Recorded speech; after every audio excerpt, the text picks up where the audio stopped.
मेरे प्यारे ऑडियंस, आज के इस वीडियो में जानेंगे कि गायत्री मंत्र की सहायता से प्रेत बाधा को कैसे दूर करें और इस प्रेत बाधा में भूत बाधा, प्रेत बाधा, जिन्न बाधा, जिन्नात बाधा, डायन बाधा, जो भी बाधाएं शामिल करनी है सब शामिल कर ले और ये सब बाधाओं को गायत्री मंत्र की सहायता से कैसे दूर किया जा सकता है। आज के इस वीडियो में पूरी मनोवैज्ञानिक तरीके से समझने का प्रयास करेंगे, इसलिए इस वीडियो को शुरू से अंत तक एकाग्रचित होकर के समझने का प्रयास करिएगा। मैंने ये ऑब्जर्व किया है कि काफ़ी सारे लोग ऐसे हैं जो अपने जीवन में प्रत्यक्ष और अप्रत्यक्ष रूप से ये एहसास करते हैं कि उनके जीवन को कोई थर्ड एनर्जी कंट्रोल कर रहा है। उनका जीवन स्वयं के नियंत्रण में ना होकर के किसी और थर्ड एनर्जी के नियंत्रण में है, और जब थर्ड एनर्जी कंट्रोल करती है किसी के जीवन को तो ज़्यादातर परिस्थिति में वो नकारात्मक दिशा में ले जाती है। मैंने ऐसे कई लोगों को ऑब्जर्व किया है जो ये मानते ही नहीं, वो ये एहसास करते हैं कि उनके जीवन में कोई थर्ड एनर्जी हस्तक्षेप कर रही है, कोई थर्ड एनर्जी बाधा डाल रही है, जिसकी वजह से उनका जीवन सुचारू रूप से न चल के नकारात्मक दिशा की ओर जा रही है, जिसकी वजह से उसके जीवन में दुख, बीमारी और पीड़ा आ गया है।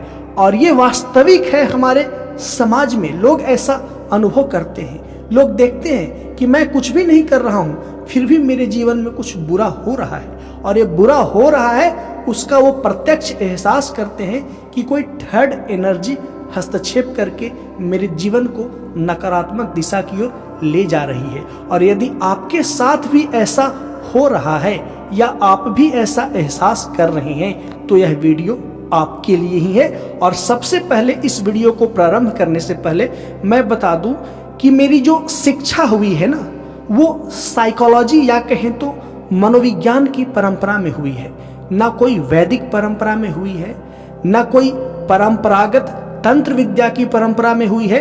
मैं मनोविज्ञान का विद्यार्थी रहा हूँ, साथ में समानांतर रूप से दर्शन शास्त्र का भी विद्यार्थी रहा हूँ। तो मेरी बातों में मनोविज्ञान और दर्शन शास्त्र दोनों का आपको मेल मिलेगा, दोनों का आपको एहसास होगा। तो इसलिए मेरी बातें ज़्यादा व्यवहारिक और ज़्यादा प्रैक्टिकल नज़र आएगी।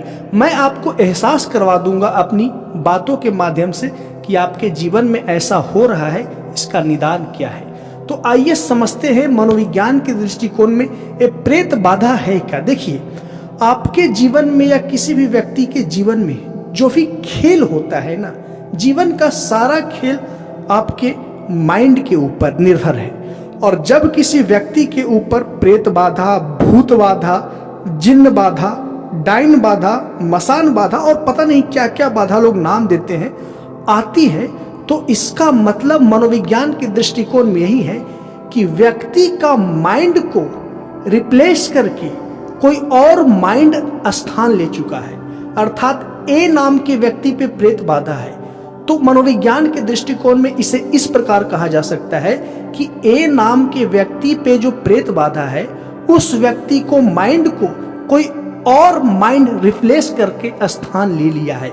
यानी ए के माइंड के स्थान पे कोई और माइंड आकर के स्थान ले लिया है, और ए के जीवन को उसका माइंड ना चला करके कोई और माइंड चला रहा है, जिसकी वजह से ए नाम के व्यक्ति का जीवन काफ़ी ही डिस्ट्रक्टिव वे में, काफ़ी ही नकारात्मक वे में दिन प्रतिदिन चला जाता है। तो प्रेत बाधा का मतलब इतना ही है कि आपके माइंड के स्थान पे किसी और माइंड ने स्थान ले लिया है। तो आप चाहते हैं कि आपके ऊपर प्रेत बाधा आ रखी है, या आपको लगता है कि आप दिन प्रतिदिन हार रहे हैं, कमजोर हो रहे हैं, बीमार पड़ रहे हैं, आपके जीवन में अशुभता आ रहा है, तो आप अपने मन को मजबूत बनाने का प्रयास करिए। और मन को मजबूत बनाएगा कौन?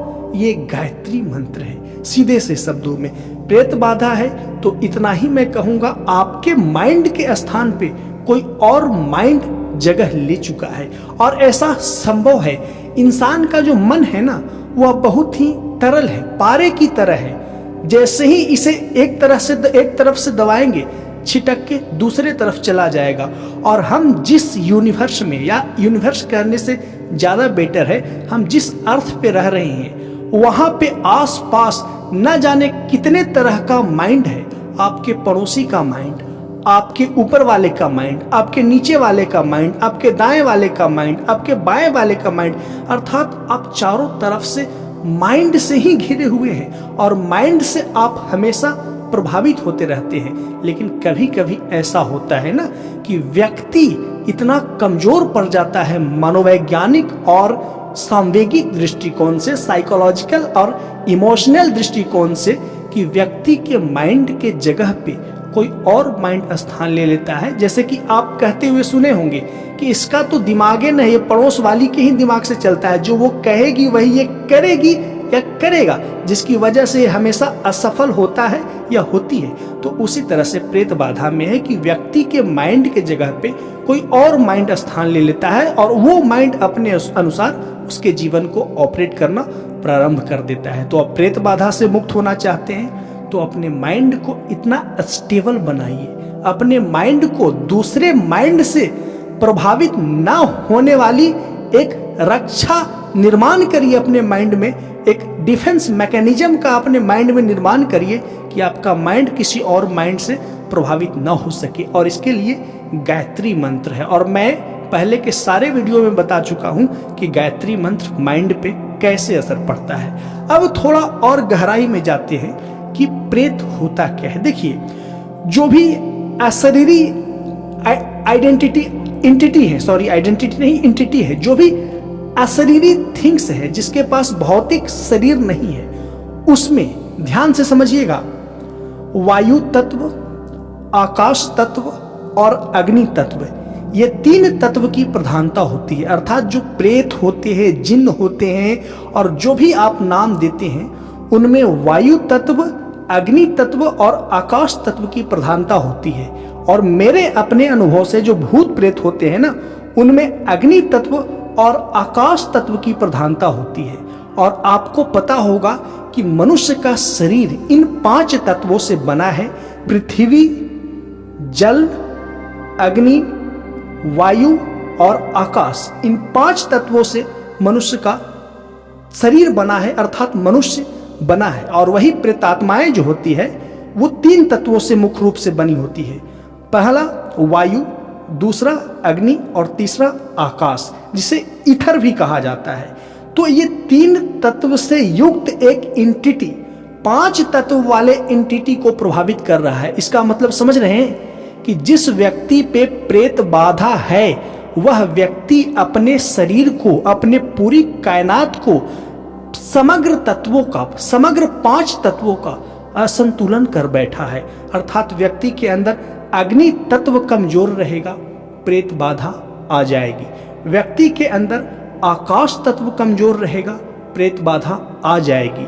व्यक्ति के अंदर वायु तत्व कमजोर रहेगा, प्रेत बाधा आ जाएगी। लेकिन वायु तत्व की तुलना में अग्नि तत्व प्रथम और आकाश तत्व द्वितीय कमजोर हो गया तो आपके ऊपर किसी भी प्रकार की नकारात्मक शक्ति का प्रभाव हो सकता है। और एक स्टेटमेंट आपने सुना होगा कि जिस व्यक्ति का ऑरा बेहतर होता है, तो बेहतर ऑरा होने की वजह से प्रेत बाधा नहीं होता है या किसी प्रकार की नेगेटिव एनर्जी का अटैक नहीं होता है, क्योंकि ऑरा उसे रोक लेता है। तो ऑरा क्या है? ऑरा का मतलब यही है कि आपके अंतस में एक फ्लेम है, एक लौ है, और वो लौ यदि सुचारू रूप से जलता रहे तो आपके ऑरा बेहतर तरीके से काम करते रहेगा, यानी कि फंक्शन करते रहेगा। अर्थात आपका ऑरा स्टेबल और स्थिर रहेगा, जिसे कोई नकारात्मक एंटिटी, जिसे भूत प्रेत कहा जा सकता है या कहा जाता है, वो उसे ब्रेक नहीं कर पाएगा। तो इतना आप समझ गए। तो जिन्हें भी भूत प्रेत का एहसास होता है तो वो पहले ऑब्जर्व करें कि कहीं आपके शरीर में अग्नि तत्व और आकाश तत्व कमजोर तो नहीं पड़ गया है। तो आप पाएंगे कि आपके शरीर और मन का तेज कम पड़ गया है। आपके शरीर और मन का जो विस्तार है वह कम और कमजोर पड़ गया है, जिसकी वजह से थर्ड एनर्जी, जिसे नकारात्मक ऊर्जा या भूत प्रेत कहा जाता है, उसका अटैक होता है। तो आप अपने शरीर में अग्नि तत्व को बढ़ाना चाहते हैं, उसके लिए गायत्री मंत्र है। गायत्री मंत्र अर्थात आपके अंदर की सूर्य को, सूर्य क्या का प्रतीक है? अग्नि और प्रकाश का प्रतीक है। और ध्यान दीजिएगा तो पाइएगा कि इस सौर मंडल में एकमात्र ऐसा शक्तिशाली प्रज्वलित अग्नि है, वो सूर्य है। और उस सूर्य के सामने सारा अग्नि फीका है। तो आपके शरीर में अग्नि तत्व और आकाश तत्व मुख्य रूप से दो तत्व कमजोर पड़ते हैं, तो आपके ऊपर नकारात्मक शक्ति का अटैक होता है। तो अग्नि तत्व सक्रिय करना है, इसके लिए गायत्री मंत्र है। गायत्री मंत्र के बारे में कहा जाता है, गायत्री मंत्र सविता अर्थात सूर्य की साधना है। और जैसे ही आप गायत्री मंत्र का जप करना प्रारंभ करेंगे, आपका अग्नि तत्व, आपके अंदर का अग्नि तत्व सक्रिय होगा। आपकी अंतस का, आपकी आत्मा की लौ प्रज्वलित होना प्रारंभ हो जाएगी। आपके अंतस का फ्लेम जलना प्रारंभ हो जाएगा, फ्लेम बर्निंग और ग्लो करना प्रारंभ हो जाएगा, जिससे आपके ऑरा का पुनर्निर्माण शुरू हो जाएगा, जिसकी वजह से आपके ऊपर थर्ड एनर्जी का प्रभाव नहीं होगा।